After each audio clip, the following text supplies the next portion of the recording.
Hello, my name is Mark Smith. I serve as Director of Grants and Special Projects for the Humanities Council of Washington, D.C. Thank you for joining us for the D.C. Community Heritage Project Ambassadors Workshop Series.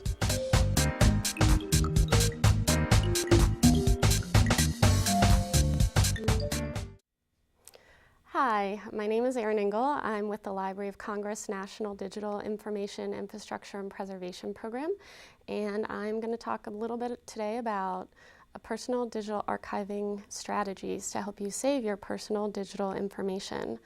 One of the reasons the Library of Congress started thinking about helping people save their own personal digital information is that we knew that there were very few accessible sources for people to take on their own personal preservation strategies. For the most part, we are pretty good about caring for our physical equivalents of our memories, our photos, our home movies, our scrapbooks, our diaries, our correspondence and letters. But the digital world and digital information actually presents more challenges for us to be able to save our personal digital memories today. And one of those challenges is technology and obsolescence. So that is the dependence on hardware and software on which for you to view any of the digital information that you might have created. And so some of this information that may be important to you that you may want to save and keep and perhaps pass on to future generations are things like your digital photos, your digital videos, any personal audio files that you may have created, personal digital documents, email, and even websites, blogs, and social media content.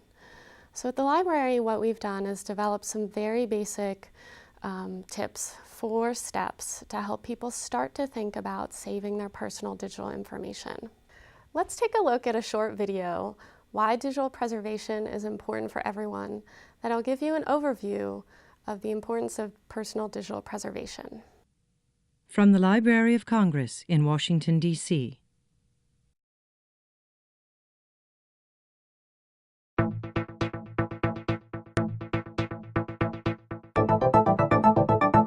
Our photographs are valuable. They capture our memories and let others see where we've been and what we've done. Digital photography helps us share, but now we create far more photos than we ever have before.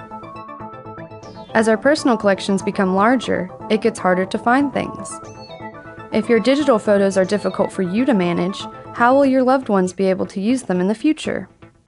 Fortunately, you can add descriptions and tags to your digital photos, which makes it easier to organize and search your collection. This added information is called metadata. Metadata is information about the digital photo file itself and the image it displays. Your digital camera automatically embeds technical metadata, such as the date and time, to each photo as it is created.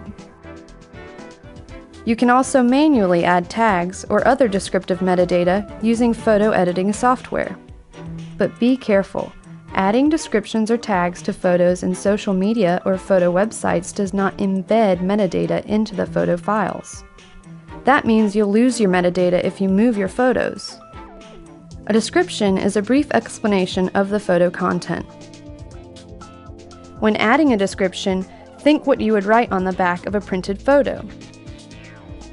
Tags can help you find specific photos in your collection. They can also help organize your photos by categories like people, places, and events. For tags, note the essential facts about the picture. Use clear descriptive words and be consistent. The tags for this photo, for example, identify the people, place, date, and occasion pictured. Embedding metadata in your photos adds meaning to your collection and keeps it organized. So, when making descriptions and tags, remember to include relevant information, note essential facts, use clear descriptive words, and be consistent. And get in the habit of embedding descriptive metadata in your photos. Embedded metadata stays with your digital photo wherever it goes and provides important contextual information. Think of it as a gift to the future. For more information and video tutorials on how to add descriptive metadata to your photos and to learn more about personal archiving, please visit digitalpreservation.gov/u. We really are interested in encouraging people to start caring for their own personal digital memories that they're making. Identifying where you have all of your digital files. Are they on your laptop, on your computer? Are they on the web, in the cloud, or on social media sites in which you've shared those files? The next step is deciding which of those files you want to save. Now, you can save all of them, or some of them, or maybe just a few. Part of this is selection, in that you want to make a meaningful collection or archive in which represents stuff that's important to you. The next step is organizing what you've decided to save. So after going through the hard steps and decisions of figuring out what you want to keep, the next step is organizing them into a file directory structure onto your computer. So you would want to save all those digital files in this folder structure in a way that you'll be able to find them, whether you're organizing them by event, date, or file type. But you also want to make sure to name those files something meaningful so that you don't necessarily have to open the file to see what it is. And the last step is making copies and storing them in different geographic locations.